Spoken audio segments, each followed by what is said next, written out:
G'day trendsetters, coming to you today with my first look video. Review coming later, I repeat, review coming later, of the Ari Shafer. There is a 50% chance this bike will be accompanying me to my Aussie homelands.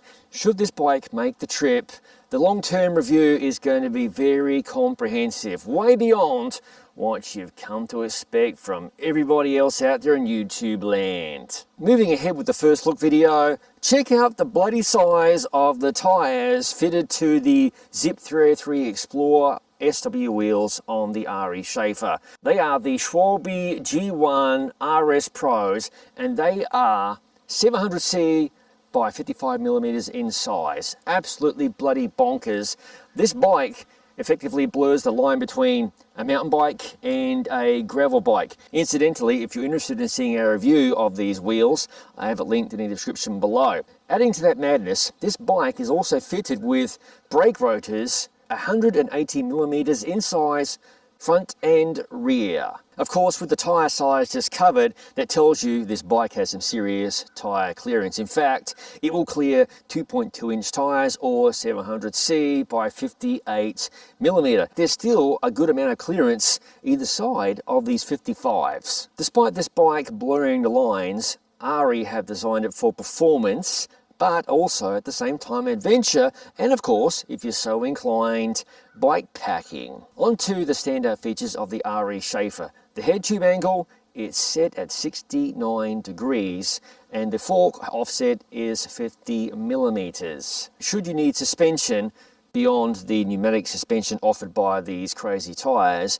this bike is suspension corrected, so you can whack on a fork. Mounting points, well, there's quite a few. You get the usual places you would expect on the down tube and seat tube for your bottle cage mounts. Also on the down tube is what Ari calls the cache storage area. Basically somewhere where you can store tools, in my case, a Vegemite sandwich, none of that Marmite shit, a Snickers bar, tubes. Adding to the mounting goodness, the top tube mount, aka the bento box mount or feed bag mount, one of my favorite places to mount anything on a bike.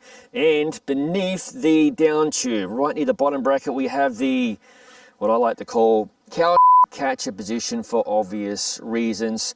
Another place to store a bottle cage, or whatever you want to chuck inside, a bottle, etc. There's also mounting points on the fork, so it's a pretty handy bike with plenty of places to stash goodies. And not forgetting, there's also mounting points on the frame for bags, etc. The fork also has an internal routing option for those who enjoy dynamo front hubs. Other features, we have a traditional 27.2mm seat post. And on the front end, it is a semi-integrated affair, meaning there is a traditional stem and handlebar, nothing mounted inside those, but the housings for the front and rear brakes do run through the headset bearing, which can present an issue when it comes to replace the headset bearings, etc. This example of the Ari Shafer is a size small. Be sure to check out the geometry chart listed on the aribikes.com website. So don't forget, what works for me may not work for you, because I'm sure some people are going to say,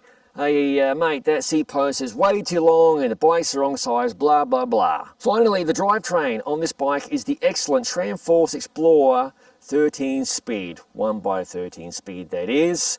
Arguably the best 1x system on the market. I have reviewed the red variant of this group set. Be sure to check out that review, linked in the description below. Naturally, that drivetrain implies there is a UDH mount on this bike, and if you're wondering what UDH is, Universal Derailleur Hanger, well, I have a video about that. It's also linked in the description below. Trendsetters, that wraps up my first look video of the Ari Shafer. Between now and the review appearing, I like to post teaser images as the reviews roll along, so be sure to like, follow, subscribe the Gravel Cyclist entities on Facebook, Instagram, and of course this very YouTube channel.